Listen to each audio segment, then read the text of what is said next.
Great. Congratulations. So, thank you very much. Hold, siapa Haizat tu jangan keluar lagi. So basically, all the terms yang you guys answered through this puzzle, you've been exposed with, dekat dalam previous lecture or previous session, right? Is there any new term or is there any new thing that you guys been baru tahu hari ni?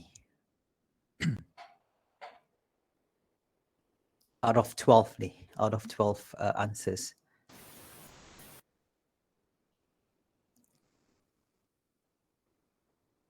Ataupun semua dah familiar with all the terms?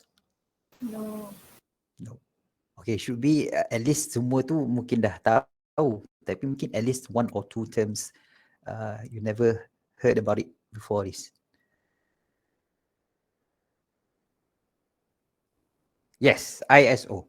So for today's topic, thank you very much Haizatul for sharing the screen. All right. So basically, what are we going to discuss today is more on the quality. The quality.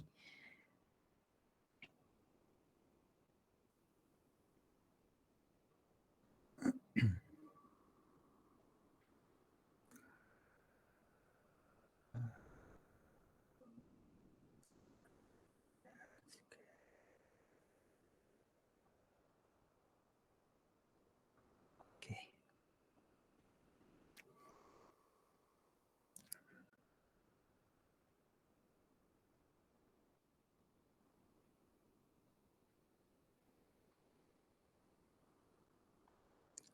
Okay, can you guys see my slide? Yes. Yes. Okay. All right. So for today's session, we are going to discuss about the hematology and immunology lab analysis and the quality control. So the outline will be we are going to go through with the hematology unit, list of service, list of available tests in the hematology unit in the real situation, in the real clinical setting in the hospital. And then we go to the transfusion of medicine service scope.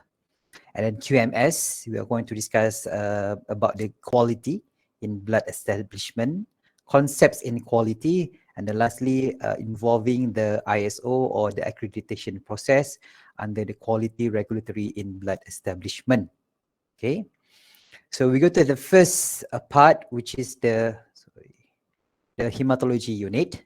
So basically, these are the tests that commonly available in the hospital, especially in the general hospital, private or government hospital.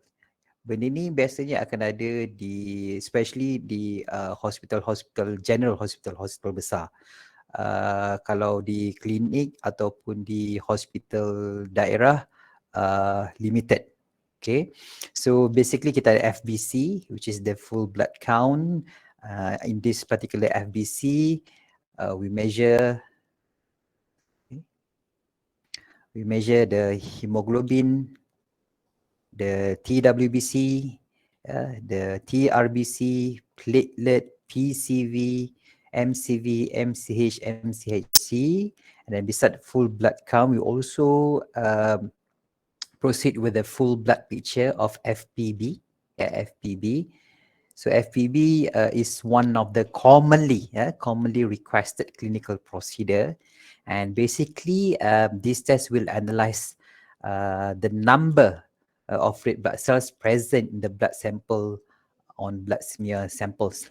So usually one of the things yang kita akan buat through this full blood picture termasuklah hemoglobin, total white blood cell, total RBC, platelet, PCV, MCV, MCHC, differential white cell or differential white blood cell yang you guys gone through last week during the experiment lab session, and then reticulocytes and the peripheral blood film.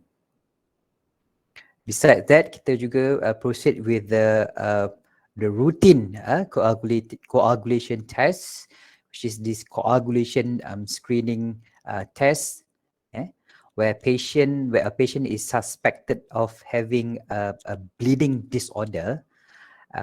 So kita akan measure the PT, prothrombin time, APTT, or INR, ataupun kita akan measure juga the fibrinogen. And this kind of test should be performed as a preliminary screen. So the bleeding time should be done after consulting with the hematologist.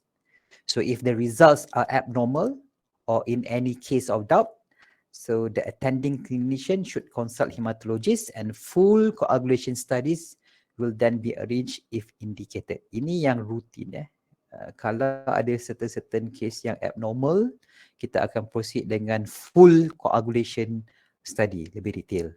Kemudian kita akan proceed with the DIC screening, D-dimer, ESR, G6PD screening, hemoglobinopathy analysis using a machine, we call it as a HPLC, high performance liquid chromatography, and also we'll proceed with the hemoglobin electrophoresis. Certain hospital will perform all these tests, especially the general hospital, macam di HTAA, macam di hospital di hospital ibu negeri, itu ada. Tapi in the district hospital very limited. But standard yang akan ada mesti ada ialah FBC, FBP, dan paling-paling pun mesti ada at least G6PD screening, G6PD screening, which is the fluorescent spot test. So this basically all the lists available in the hematology unit. You guys akan go to the hematology unit in the hospital during your final year, SEM 2. Usually kita akan send you guys to the SASMEC. So the FBC, FBP, semua ni semua list of tests. And then usually the blood tube that we use for all these lists, EDTA and also the trisodium citrate tube. Okay, so this is a list of available, always available, commonly available in the hospital, in general hospital. Okay.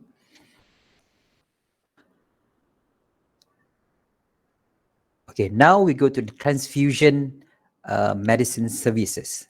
So when we talk about the transfusion medicine, is a vein-to-vein business, a vein-to-vein business. So basically, blood transfusion is a medical therapy that can be life-saving. And then as with any treatment, transfusion of blood or blood component must be ordered and administered safely and appropriately. Itu paling penting. Bila kita nak request atau bila kita nak give the blood to the patients, to the recipients, must be ordered and administered safely and appropriately. So basically in transfusion medicine, transfusion is more than a single discrete event. It's a process, satu proses yang agak panjang yang bermula pada vein to vein juga. Vein penderma dan vein penerima. Okay. Tak keluar ni.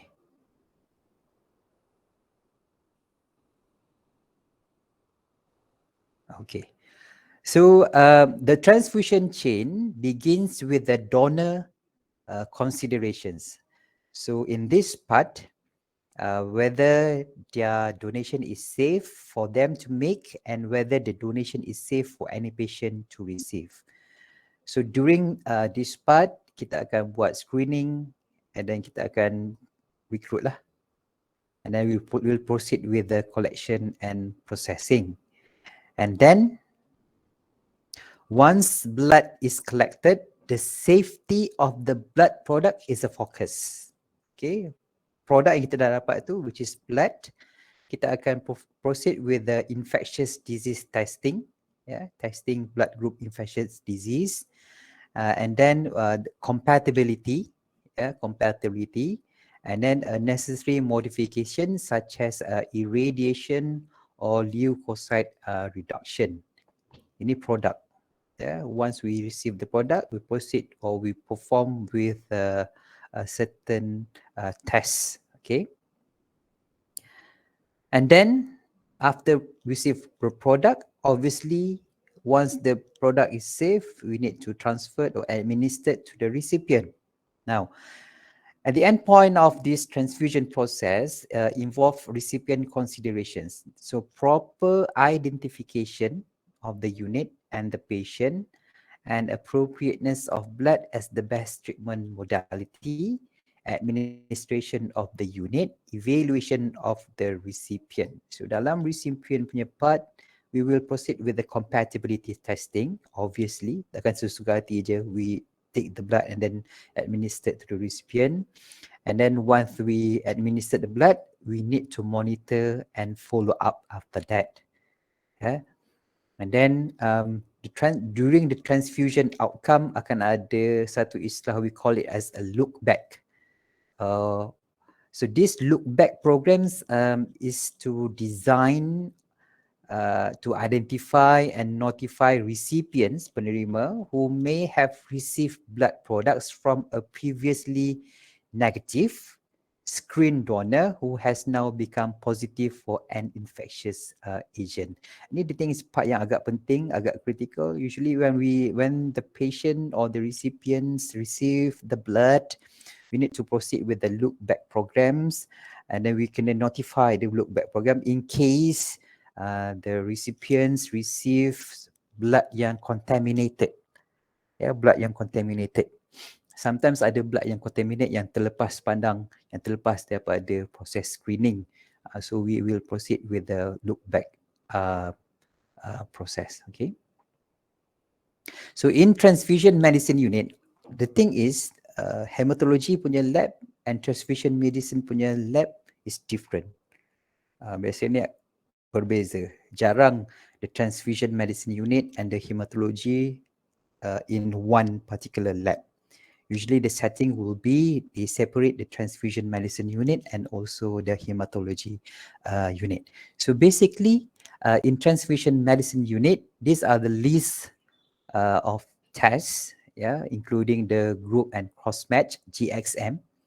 GXM is a routine test and also is a step test, and then GSH, group screen and hold GSH test. So basically GXM consists of kita check the ABO and the rhesus grouping, antibody screenings for the patients, and cross-matching patient and donor for unit compatibility lah.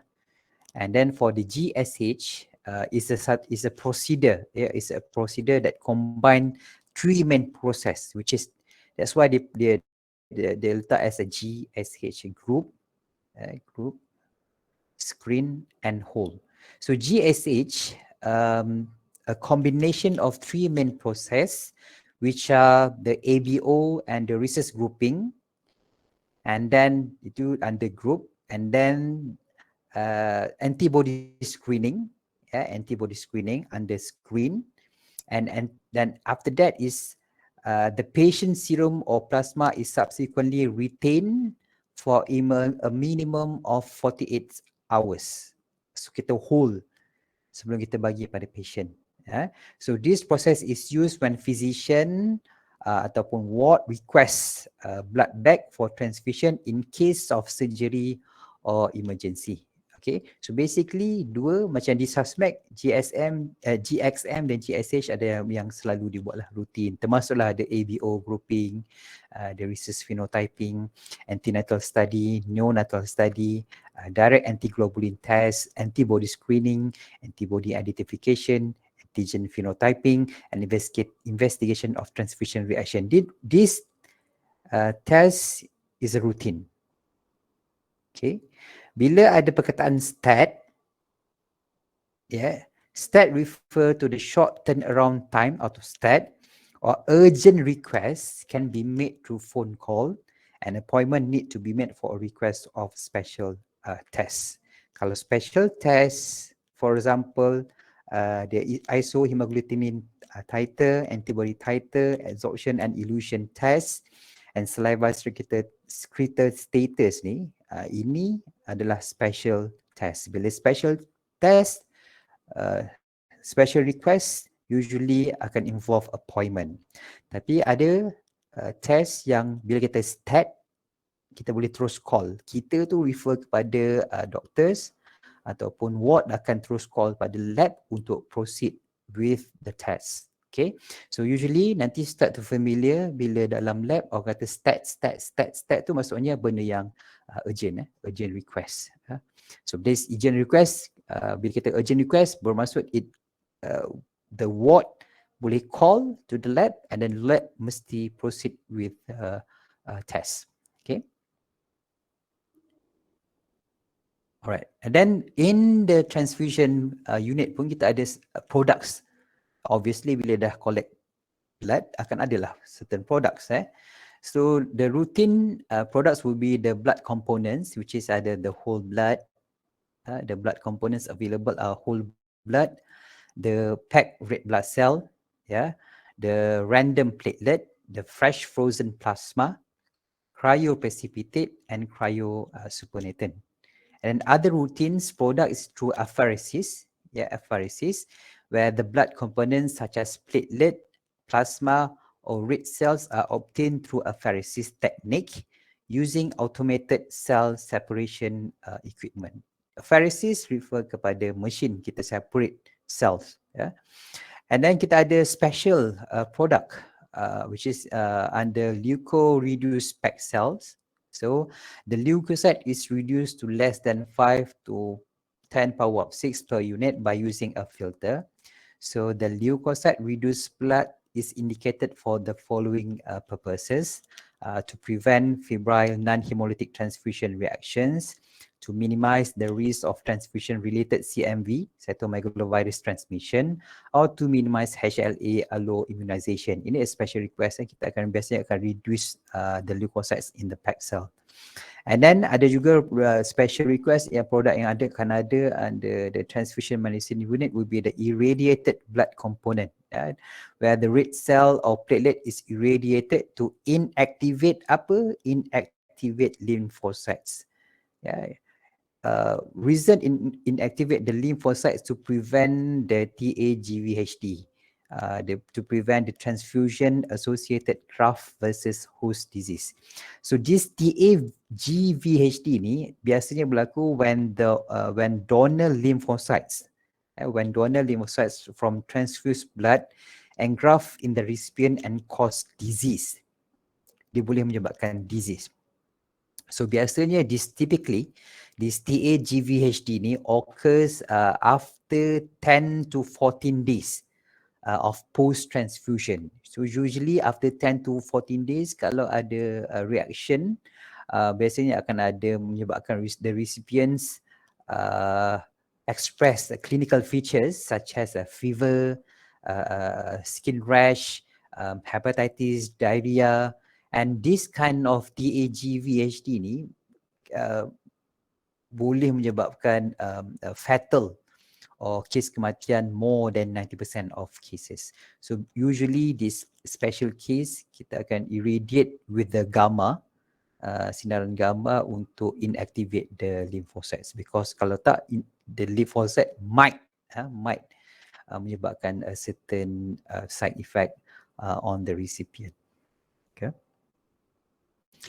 So when we talk about the blood component, tadi ada istilah-istilah seperti cryo precipitate, fresh frozen plasma, whole blood, red cell concentrate or packed red blood cells, and also platelet. Now, what would be the differences between number 1 and number 2? Cryo precipitate and fresh frozen plasma. Based on this figure, on this table, what would be the comparison of fresh frozen plasma and cryo precipitate?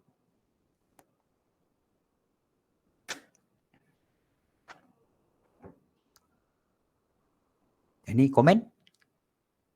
Comparison? Number 1 and number 2?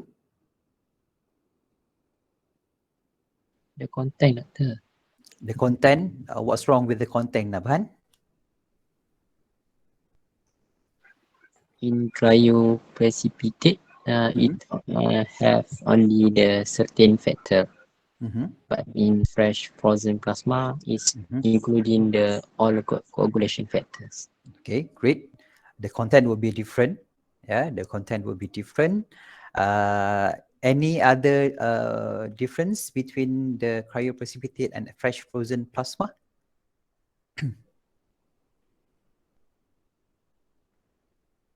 The volume. What's wrong with the volume, Hayati? For cryo precipitate, 30 to 40 milliliter, and for fresh frozen plasma, 150 to 200 milliliter. Okay, now, great. Now, my question is, between this cryoprecipitate dengan fresh frozen plasma, which one yang highly concentrated with fibrinogen?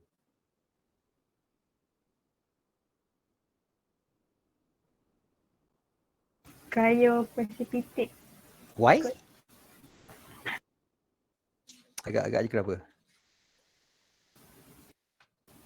Because each bag contain about 100 units of factor 10 activity, about 250 fibrinogen tu. Yes. Volume dua-dua berbeza, tapi content untuk fibrinogen is jauh lebih tinggi as compared to fresh frozen plasma. Usually the cryoprecipitate is from the fresh frozen plasma tu sendiri. Kita proses lagi untuk dapat the concentrated fibrinogen. Okay, in terms of storage, usually dalam keadaan yang lebih sejuk, -25 untuk both. And then in terms of the uses will be different. So for the cryoprecipitate is for hypofibrinogenemia and to replace fibrinogen in DIC. Kalau for fresh frozen plasma, so used to the patient with deficiency of multiple clotting factors, DIC, liver disease, septicemia, massive transfusion, and replacement of single factor deficiency where specific or combined factor concentrate is not available, and for reversal of warfarin effect. Just what I would like to highlight in terms of the content tu yang paling banyak tu yang mana. And then because of this content of fibrinogen jauh lebih banyak, that's why this cryoprecipitate ni guna untuk certain condition. Okay, and then for the whole blood, bila kata whole blood ada RBC and also plasma. Usually whole blood in terms of the volume tak ada isu sebab dia lebih banyak. So usually volume yang kita boleh dapat ialah 300 to 450 ml. Whole blood tu kalau you guys go to derma darah kan yang 1 pint tu. And this storage in 2 to 6 degrees for 35 days. And this whole blood is being used for the acute hemorrhage or for the exchange transfusion. And then we got this other components, we call it as a red cell concentrate, or we call it as a packed cell or packed red blood cells. So basically in this packed cell or packed red cell concentrate, 200 to 350 ml RBC with or without added nutrient solution. Also we can storage it through 2 to 6 degrees near freezer, and this particularly is for RBC replacement for anemia or bleeding. Okay, kita tak ada isu untuk dapat red cell concentrate ni because kita tahu the numbers of red cell tu lebih banyak kan. And then another blood component yang akan ada list of product component dalam transfusion medicine unit is the platelets. Because of the numbers of platelets is limited, in terms of volume pun lebih kecil. So usually kita boleh letak dalam room temperature on agitation for 5 days. Obviously it used for the thrombocytopenia or platelet dysfunction, not in TTP. TTP is a thrombotic thrombocytopenic purpura. And yeah, these are 5 blood components yang ada in the transfusion medicine unit. Okay. Now, beside the list of tests and then the list of product yang ada dalam transfusion medicine unit, the transfusion medicine unit in the hospital also provided a certain service. For example, the first one will be the blood donation. Yeah, in-house blood donation is open to staff and publics from 8:30 a.m. till 4:30 p.m. on working days. And types of donation include whole blood donation and apheresis donation. And apheresis donation is by appointment. Usually, hospital akan buka tabung darah working days, hari Isnin sampai Jumaat 8 sampai 4.30. Itu standard time lah. Tapi kalau weekend, usually they go for mobile, pergi ke mall, pergi ke mana-mana lah. And then siapa yang tak pernah demam darah? My question. Siapa yang tak pernah demam darah? Ada yang tak pernah demam darah? Saya. Ada. Oh, ramai. Saya. Oh, okay. Panjang saya tu. Any reason why tak blood donation? Dah try tak lepas. Tak lepas. Tak cukup berat. Tak cukup Hemoglobin. berat. Low hemoglobin. No, okay. Tapi tak apalah. Maksudnya intention dah ada. Allah bagi kejaran pada intention lah. Kan niat tu. Low hemoglobin and then weight kurang. Siapa yang dah pernah donate blood lebih daripada 4 kali? Saya Tu siapa? Raudah? Saya Raudah. Okay. So practically, usually Fariha pun sama. Okay, usually berapa lama you guys dalam setahun tu macam mana donate blood tu? Possible tak in 1 year donate blood 4 times?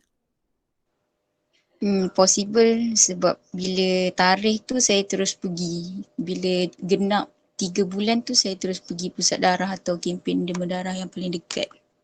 Okay. So basically for blood donation is every 3 months.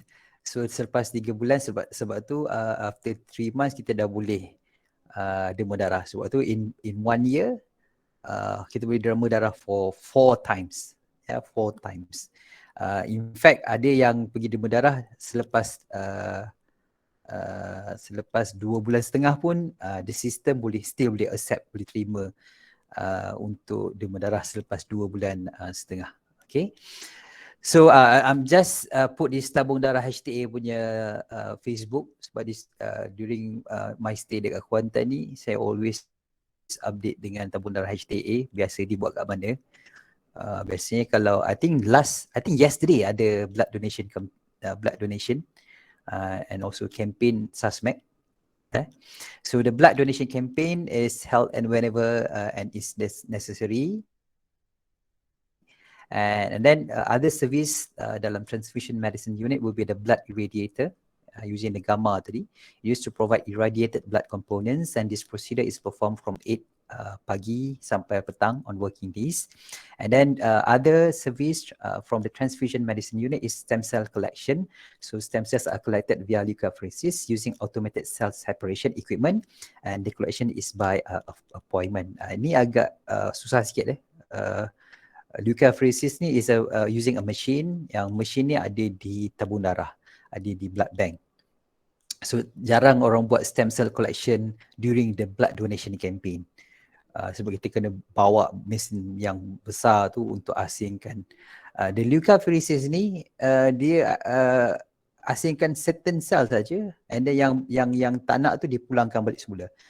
Dia ada cycles using the machine. Using the machine.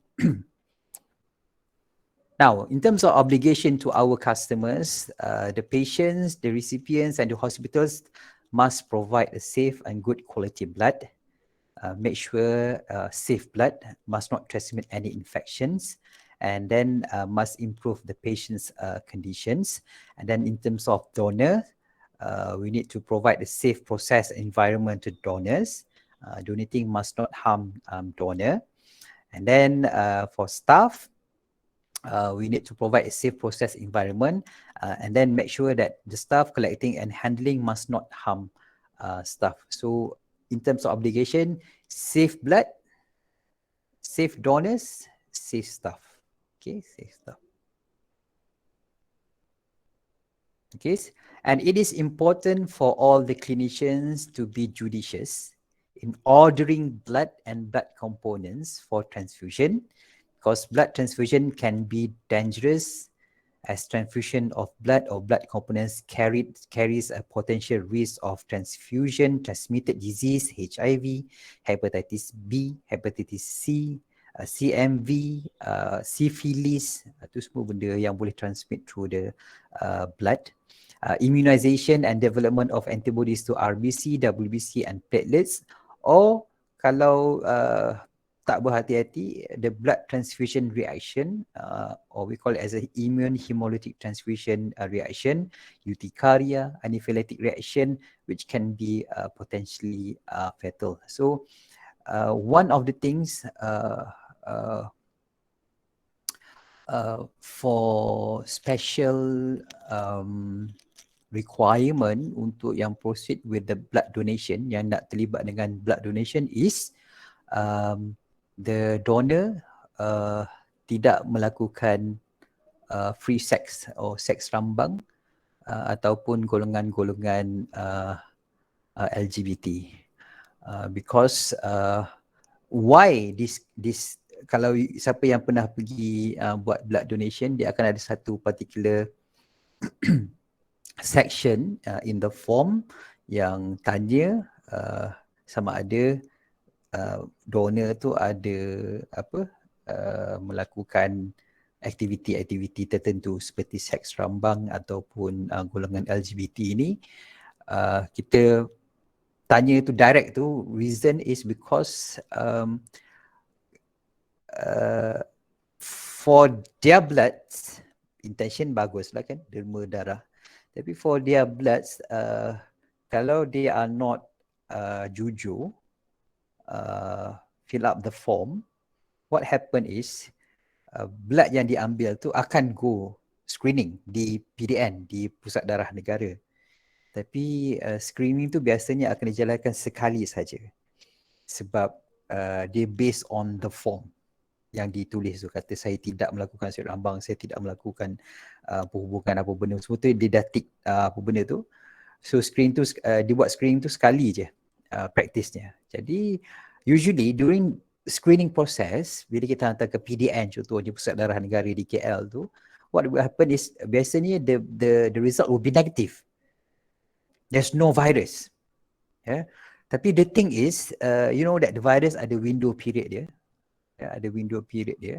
So the time when sampai kat PDN and then PDN kata is the screen is clean, negative, and then any hospital can use this blood untuk transfuse to other recipient, and then suddenly after the window period, the virus pop up. Okay, so usually in that particular situation kita akan saman lah, the hospital akan saman. And usually the form yang been filled by the donor tu, usually the hospital akan simpan the form up until 20 years, selama 20 tahun tu, supaya dalam tempoh masa tu kalau ada apa-apa yang berlaku kepada penerima darah itu, dia boleh check and kita boleh and then the hospital can sue pada penderma. Okay. Okay, then what can affect the quality and safety? Okay, there are many risks of things going wrong across the whole manufacturing chain. As I mentioned before, process transfusion medicine in vein to vein is a process. It's not a single event. This failure can easily affect quality or safety. So the quality system in transfusion services should cover all measures of the service, from blood procurement to blood processing to blood screening, pre-transfusion testing and transfusion of blood.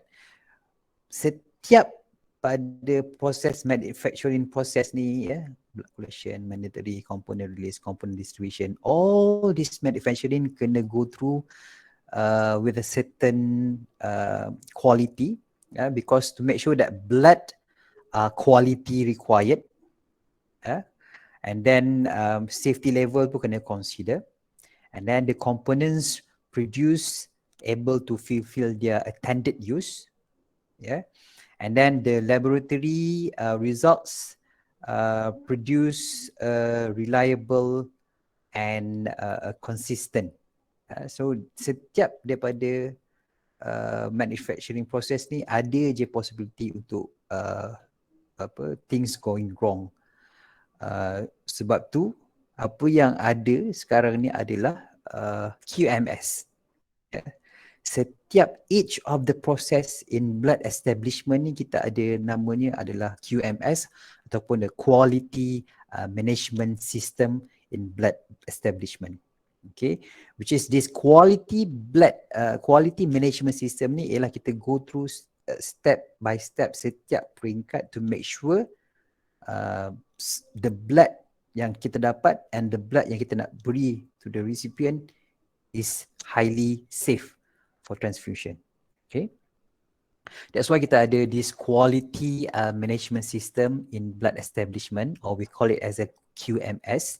So but basically, what do you understand by the word of quality? Yeah, so many people are confused about its meaning, quality ni. Particularly because of so many terms are used in relation to quality. Kita ada istilah quality system lah, kita ada quality assurance lah, kita ada quality control lah. There are many definitions of the quality. Tapi one of the most simplest and most appropriate is quality bermaksud fitness for a purpose. For in this particular transfusion medicine, the purpose in this case is being safe transfusion. Transfusion. Kenapa setiap hospital perlu ada this kind of QMS? This quality management system in blood establishment. Why? Agaknya kenapa ada this QMS ni lagi? Reason dia.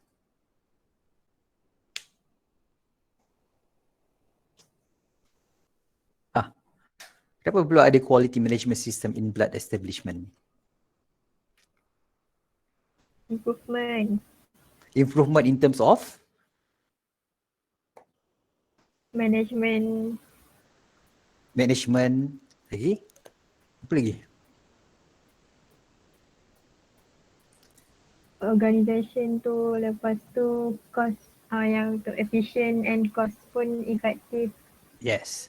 Cost effective, management strategy. Because bila ada QMS ni, is a process that to design, meet the requirements so that apa yang diambil, blood yang kita ambil tu bukan blood yang sia-sia at the end je. Kita nak buat kerja sia-sia. Jadi bila kita nak ambil, nak suruh orang derma pun satu masalah. Nak suruh orang derma darah pun satu masalah. Ni bila dapat, kalau tak ada QMS, dah lah masalah tak dapat. Bila dapat, buat tak okay. At the end, contaminated blood, dah sia-sia blood tu. Okay.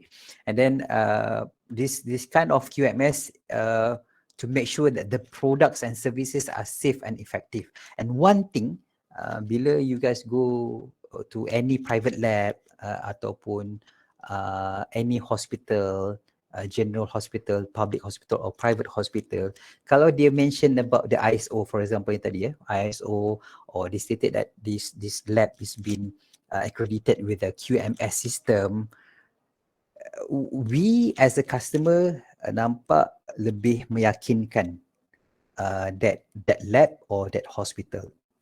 Okay, because the importance of reliability when it comes to laboratory testing.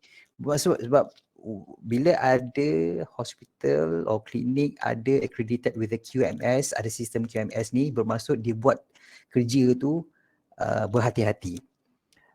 They consider many factors, and then once the result keluar, result yang dapat tu adalah satu result yang reliable, yang kita boleh percaya. Okay, that's reason kenapa ada this quality management system in blood establishment. So this will be a cycle of quality assurance cycle, involve the pre-examination, the examination period, and then the post-examination period. So in QMS, basically in practice, kita akan go through the adequate resources, the organization structure, the staff training competency, the quality policy, documents and record, document control, computer system pun kita go for QMS, equipment validation, process control, non-conformance corrective action, internal audits, external supply, customer service, management review, health and safety. So saya nak cakap kat sini ialah bila ada practice of QMS, they go detail one by one.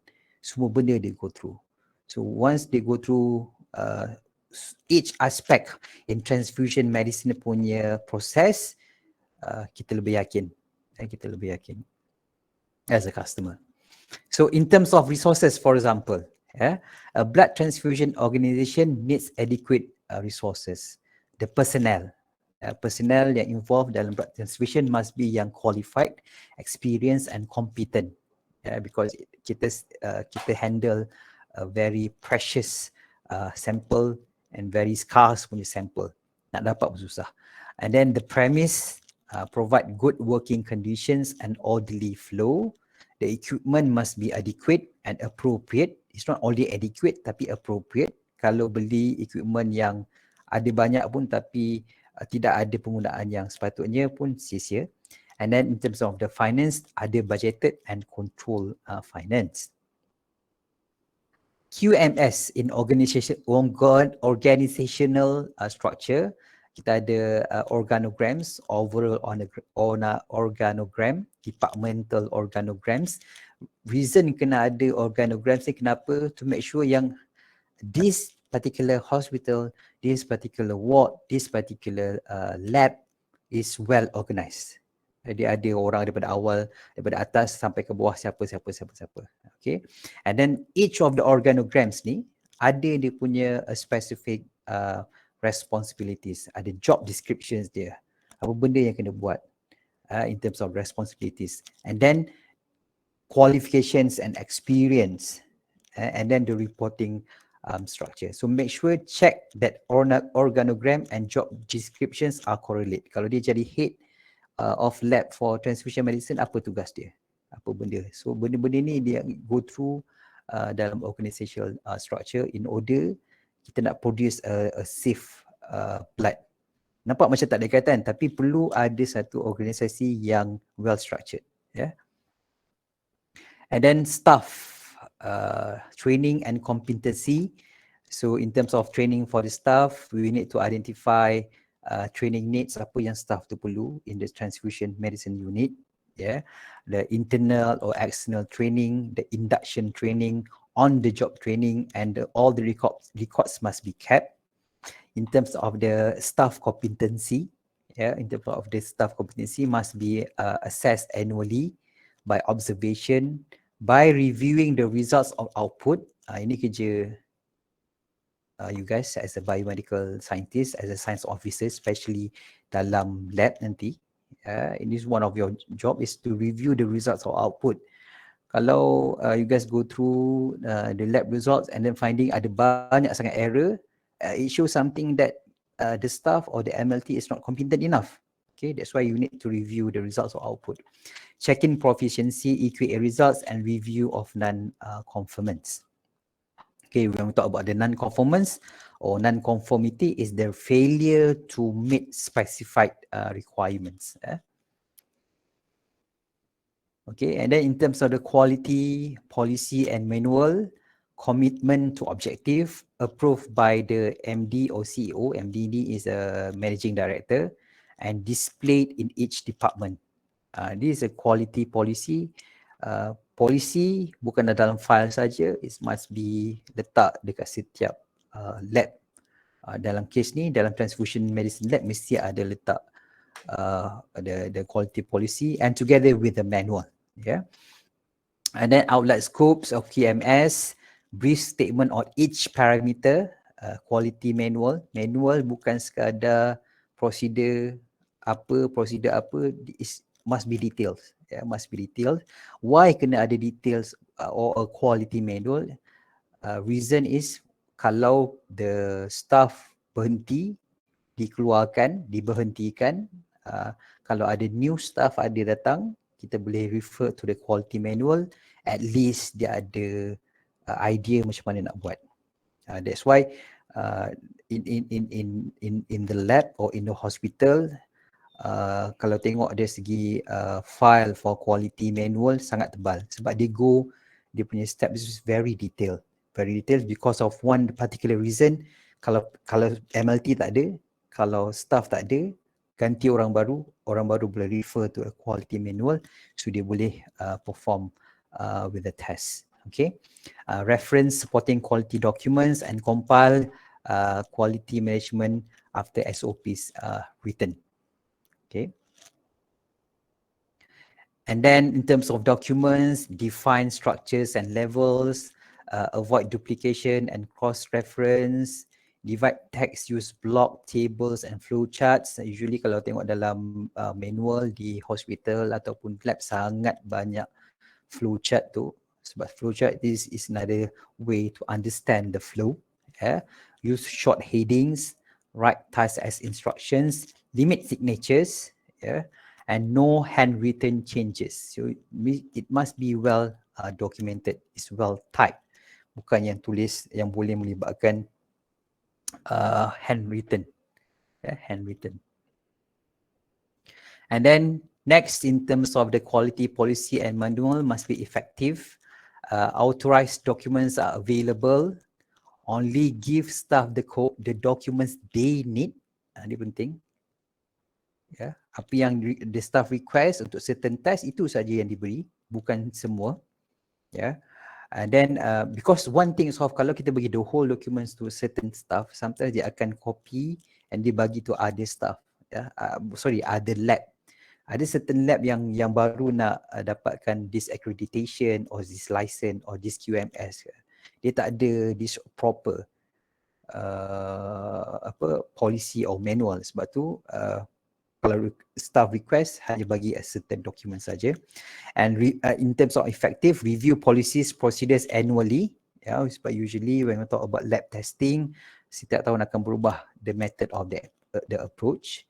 And then remove obsolete, superseded documents, archive one copy, maintain history of changes. Ini pun penting juga supaya kita boleh tengok nanti daripada tahun ke tahun mungkin ada changes yang kita buat tu relevant sekarang, tapi tak mungkin masa akan datang mungkin kita boleh guna changes sebalik semula. And train staff before implementation, obviously lah. Bukan kita keluarkan saja policy or any manual without the staff being trained, okay, before the implementation.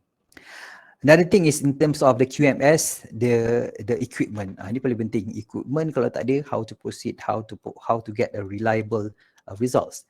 The technical equipment must be the department must ada inventory list. Each item identified, make sure label. Records for equipment. Make sure ada service and calibration history. Why we need to calibrate the equipment or the machine? Because this calibration is very important part in the lab. Why we need to calibrate?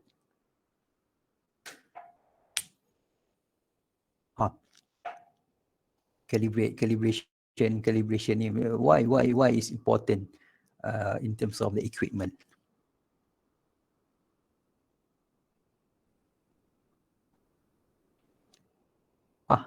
Kenapa kita calibrate? Kenapa kita kena calibrate? Why we need to calibrate the equipment?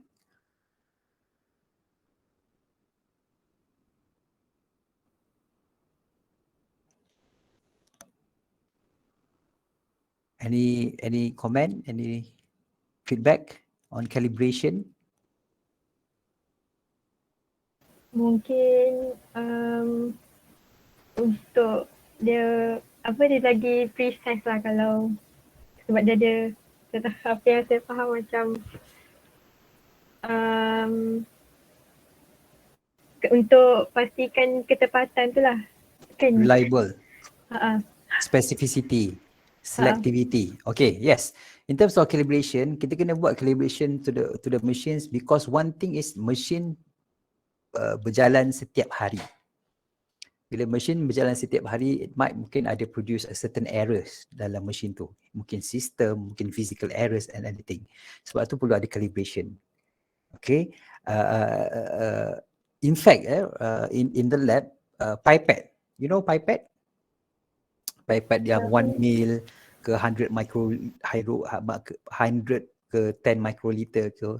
The pipettes tu pun kita kena buat calibration, because when we using the pipette, ada certain test need a very orang kata a precise punya volume. Terlebih ataupun terkurang might cause any false negative results. In fact, pipette tu pun perlu do the calibration. Okay, usually kita akan buat the calibration 2 tahun sekali lah, itu standard. Jarang kita buat calibration 6 bulan sekali sebab dia melibatkan kos yang tinggi. Okay, so in transfusion medicine punya unit, biasanya this is two machine lah being used ya. IH1000 dengan IH500. So this is a fully automated system for immunohematology. So dia punya features is high throughput, continuous sample, reagent loading, and then this stand alone, easy to use instrument, ada certain volume capacity, is a compact benchtop system, and requires minimal workspace while providing maximum workflow optimization. So this machine mahal makan ratus ribu ke juta juga. So at least akan ada satu. Kalau di suspect for example, kita ada satu IH500 ni. IH500 ni. IH500 ni dia sangat kompleks, sangat complicated, tapi dia memudahkan kerja lah. Tapi dah dia boleh memudahkan kerja, tapi make sure that dia perform bagus. So that's why kena buat calibration ni. Kalau tidak, dia boleh cause results yang kita dapat tu tidak akan reliable, and perhaps boleh bad consequences to the recipients lah, or to the patients. Okay. And then the written procedures for routine operation and cleaning ada maintenance and calibration, preventive maintenance, qualification and validation before use. Mesti ada yang dalam bentuk written procedures.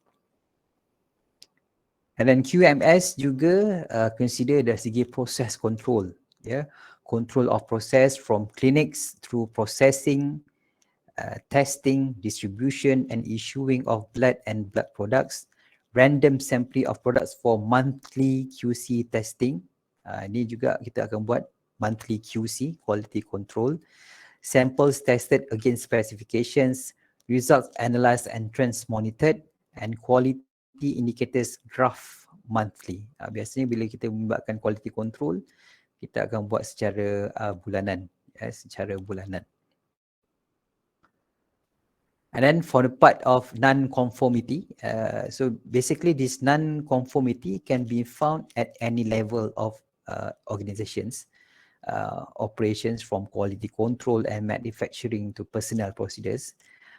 So basically if non-conformance persists, it can lead to the company's overall demise. And these standards are in place to ensure everyone is playing the same rules. So dalam non-conformance ni ada errors and non-conformance reported and documented. Basically non-conformance ni kita akan analyze the root cause analysis. Bila kita dah ada root cause analysis, kita akan buat a corrective action and at the same time preventive measures, quality staff verification, annual review of trends, and address the system and don't blame the system in non-conformance. And then audit system in non-conformance, audits area annually according to schedule. Biasanya kalau pergi ke hospital, pergi ke lab, mesti akan ada serabut satu bulan tu ialah auditor datang. So the quality staff act as a lead auditor. auditors to be trained. Auditors can audit own area, use effective checklists and reports, use witnessing and vertical assessment. Usually, before we proceed with the external audit, kita kena ada proceed dengan internal audit. So internal audit tu, the auditor is among the staff yang faham all the process, yang faham all the checklist. Usually kita akan proceed dengan internal audit sebab the internal audit akan berfikir, akan kritik seperti external auditors. Okay, so sebab itu the quality staff act as a lead auditor. And then bila kita dah yakin dalam proses the internal audit, baru kita panggil external auditor untuk datang buat auditing. Okay. In terms of external supplies, the procedures for procurement, purchase specifications, checking incoming materials, release of materials, external supply kita kena consider, the vendors, use accredited and certified vendors, bukan main mana-mana vendors. Audit kit approved vendors 2 to 3 years yearly, perform annual evaluations to the vendors, and written contracts with vendors and subcontractors. Written contract ni paling penting sebab anything, kalau ada any issue, kita boleh guna this written contracts untuk sue dan sebagainya lah, bawa ke mahkamah. And then in terms of customer service pun, QMS tengok quality management system ni, tengok dari segi complaints, ada tak sistem yang for handling complaints, ada tak investigation been carried out, feedback to complaints, monitor trends. Feedback ni paling penting sebab biasanya orang pandai complain tapi tak tahu nak feedback balik. Biasanya the lab terima complain, hospital terima complain tapi kita tak bagi feedback. Bila tak bagi feedback bermaksud dia tidak ada penyelesaian. Kita nak make sure that each steps tu effective, sebab tu highlightkan juga pasal feedback to the complaint. And then customer feedback, annual donor survey, ini biasanya kita bagi pada donor, periodic surveys for clinicians and hospitals, analysis of results, action taken, and positive recognition to staff. Kalau yang perform, kita bagi a positive recognition to staff. Okay. And then annual management review, kita panggil sebagai KPI ni biasa, Key Performance Indicators Monitored, outcome of audits, non-conformance strength, proficiency, complaints and feedback, adequacy of resources and staff training needs, changes in volume and type of work, minutes plan of action with designated responsibilities, monthly graph, keep staff engaged. So ni lebih kepada KPI, KPI. And then another factors and the element yang kena consider dalam QMS ialah safety, health, environment, SHE. Ada ke tidak dalam satu lab tu implement this SHE program. Ada tidak safety committee and representative. Usually mesti ada committee untuk safety, health, environment punya team. Train first aiders, written safety procedures. Obviously mesti ada PPE. Identify and classification of hazard, handling of accident and incident, safe waste disposal procedures, and annual inspection by external organisation. I just like to highlight in terms of the SHE ni, you as a biomedical scientist pun boleh apply untuk jadi sebagai this reviewer untuk safety punya post. Di lab ataupun di private lab, kita biasa bagi post safety health ni kepada biomedical grads. Okay, next is the concepts in quality. Kita ada berbagai istilah penggunaan quality assurance lah, quality control lah, quality. But the primary goal of blood banks and transfusion services is to promote high standards of quality in all aspects of production, patient care and service. So the quality of blood transfusion services ni is to ensure safe transfusion of blood and its component. Itu je paling penting je. Quality assurance ni, quality apa benda, semua istilah-istilah yang digunakan pakai sebagai quality. The main The primary goal is to provide a safe transfusion. Itu je aim dia. Yeah. So basically in quality assurance, the aim is to decrease error, ensure the credibility of the results, the reliability of the result as well, safe and effective implementation in manufacturing process and system control, continued improvement in product safety and quality. So biasanya dalam quality assurance program, we set activities that have been designed to ensure that manufacturing is performed to yield a product of consistent quality. And another thing is, kita ada juga external quality assurance programs. Biasanya kita akan refer kepada Royal College of Pathology Australia, NICAP. NICAP ni adalah satu badan, we call it as a national external quality, national external quality assessment, NECA-BB, National External Quality Assessment in Blood Banking, NECAP. Biasanya NECAP ni daripada PDN of blood product. Ada istilah quality control. The aim is to determine a process or particular task in a process in working as expected at a given time through testing or observation. So dalam QC measures ada certain parameters, termasuklah reagent, products, clerical checks, visual inspection and regular measurements. In fact, QC untuk ukur temperature of the blood refrigerators pun mesti ada a proper jadual. Sebab kalau you guys tengok tadi, in terms of storage pun ada certain blood component perlukan yang sangat sejuk, minus 25. Ada yang perlukan dalam room temperature saja. Ada blood components yang perlu disimpan dalam between 2 to 6 degrees. So that's why the quality in terms of temperature of itu pun mesti ada, untuk suhu. So this would be the product QC. Kita dah ada whole blood tadi, whole blood, packed red cells, platelet, fresh frozen plasma, cryo precipitate. I just want to highlight in terms of the parameter tu. The parameter, kalau whole blood, kita kena tengok dari segi volume, 450 ml bag ke, 350 ml bag ke, or 250 ml bag ke. Biasanya 350 to 450 standard bag. Hemoglobin, dari segi hemoglobin, macam mana dia punya requirement tu, unit dia, daripada hemolysis at the end of the storage, ada ke tidak hemolysis, sterility, okay. And then in terms of red cell, apa yang kita akan measure in terms of the product quality, the volume, and then the hematocrit, the hemoglobin, hemolysis berlaku ke tidak, the sterility. In terms of the platelet, sama juga dari segi volume, platelet content, residual leukocytes content, and then the pH. Ini yang ada highlightkan untuk platelet parameters. And then the fresh frozen plasma, sama juga volume, factor number 8 level macam mana, ada ke tidak leakage, and then the visual changes. Ini highlight untuk parameter sebagai fresh frozen plasma. Okay. Biasa kita tengok ada segi quality dia, ada abnormal color ataupun tidak, visible clots. And then for the cryo precipitate, volume as well, factor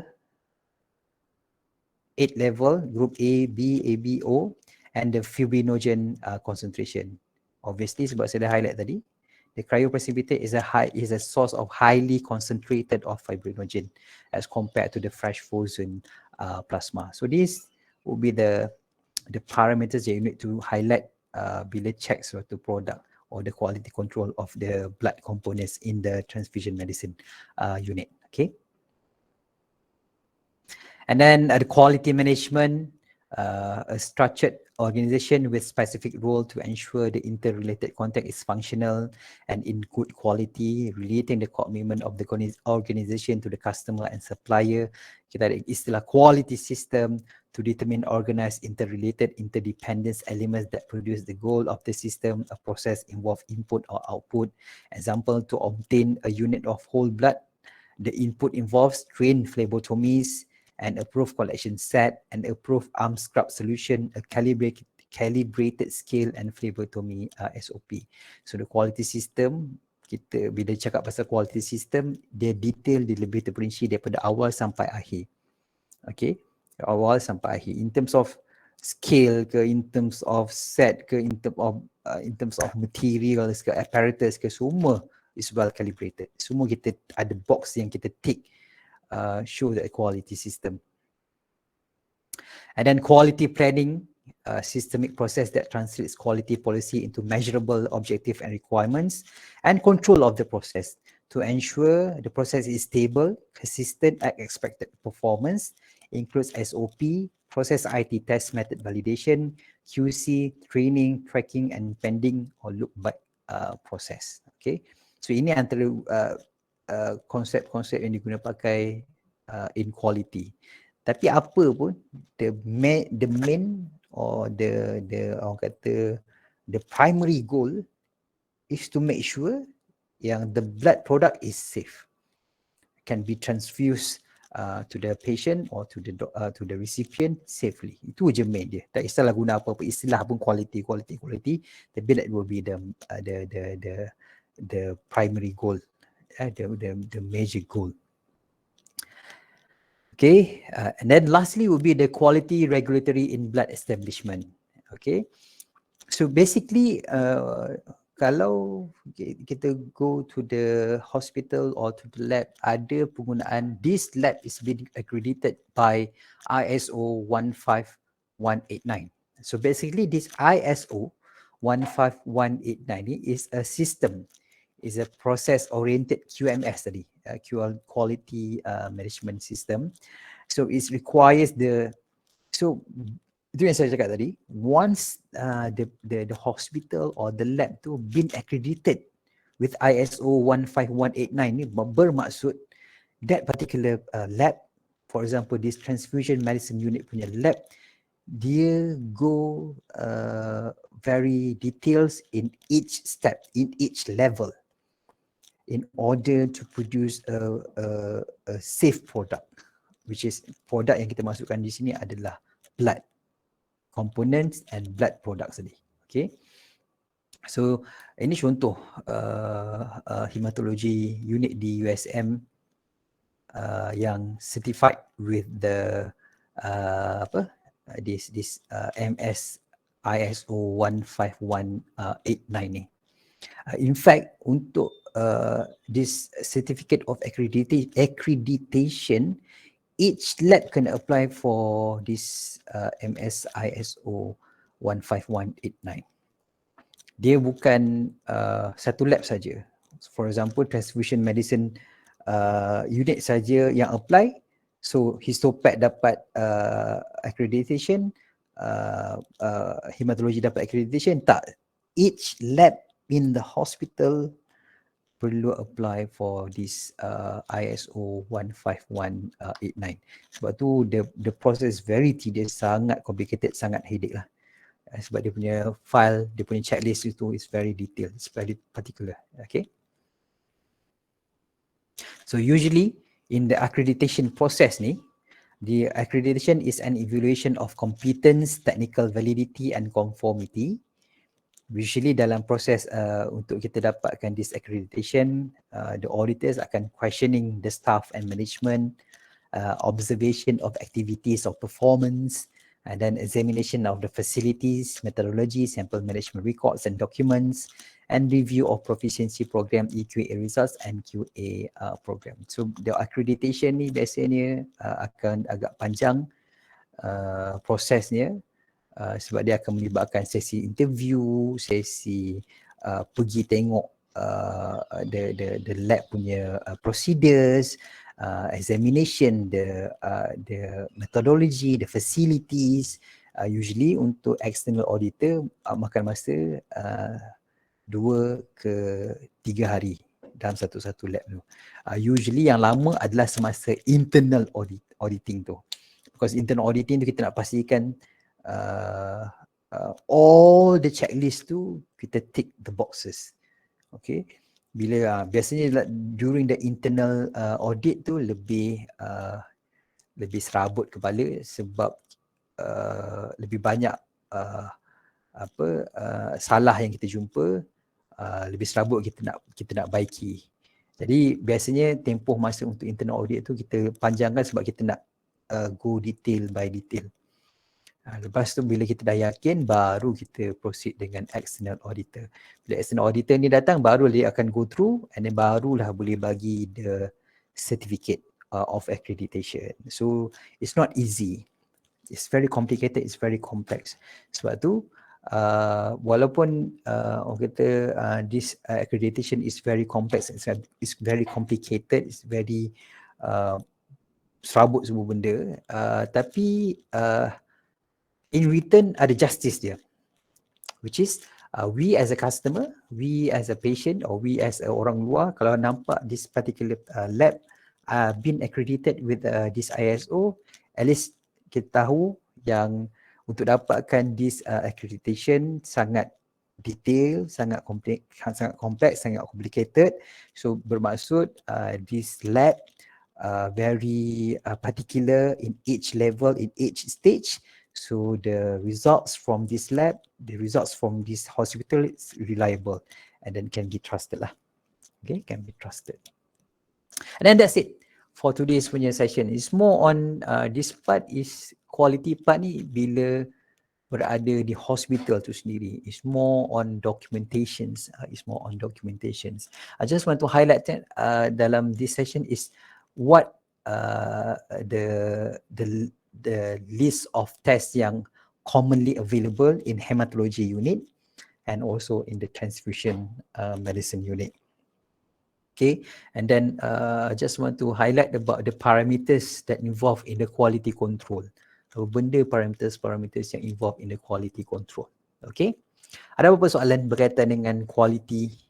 Saya tak go detail, terlalu detail sebab kita bukan nak jadi auditor. Saya pun tak nak jadi auditor. I don't want to be the auditor. It's very benda yang sangat headache. Tapi ada orang yang dia suka to be auditor because dia boleh cari salah. Bukan cari salah for bad reason. Cari salah tu so that is good for the lab or to the hospital to improve. Kita perlukan orang yang macam ni juga as an auditor. Sebab dia boleh identify all the mistakes, all the errors in order to improve. Bukan nak jatuhkan the hospital or to the lab. Okay. Any soalan for this quality? It's more on the documentations rather than more on the theory. So this quality control, this session is more on a real situation, the clinical setting or real situation in the hospital. The general hospital or the private hospital.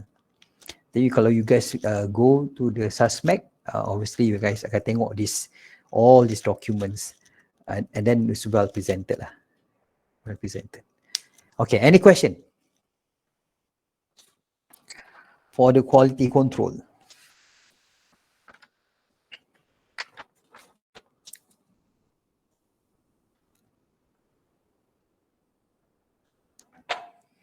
No question. Sebab dia tak ada melibatkan mekanisme, tak ada melibatkan yang complicated. It's just that this topic saya just expose to you guys apa yang berlaku di hospital lah. Di hospital, a real situation yang mana especially test yang always kita buat di hospital. Okay. No question? No comments? No, tak ada. Tak ada. Okay. Kalau tak ada, very short session je pun. So kita dah habis. Saya rasa dah habis untuk subjek ni. Ke ada lagi subjek, ada lagi topik yang tak habis lagi untuk this subject? Oh, ada satu lagi. Oh, itu daripada automation Oh, okay. So basically untuk my part kita habislah. Ini sepatutnya penutup kepada subjek ni sebab dia kita nak expose kepada you guys apa yang berlaku in a real situation di hospital. Okay, I just want to highlight that next week will be on Monday, Tuesday, on Tuesday, saya rasa dalam jadual akan ada quiz, quiz. Kita akan buat dalam jam 3 petang.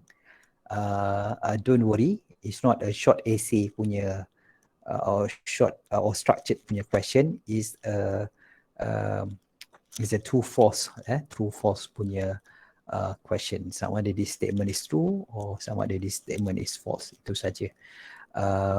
For that quiz 4 involve 2 topics, which is the hemostatic function and together with today's punya session. Okay.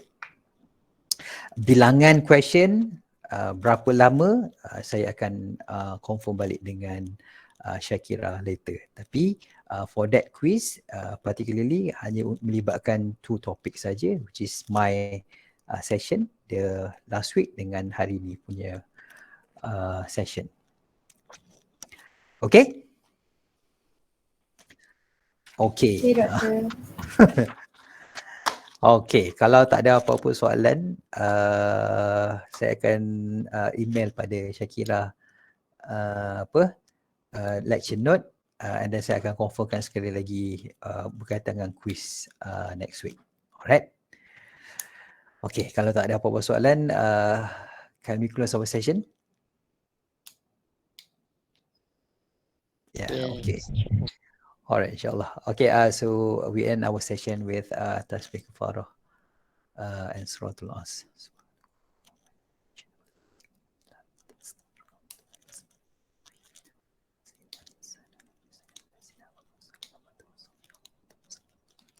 Alright, thank you very much for your attention. Kalau ada any questions related to this topic or this subject, feel free to email me. Untuk tanya soalan, kita boleh berbincang lah. Alright, thank you very much. Assalamualaikum warahmatullahi wabarakatuh.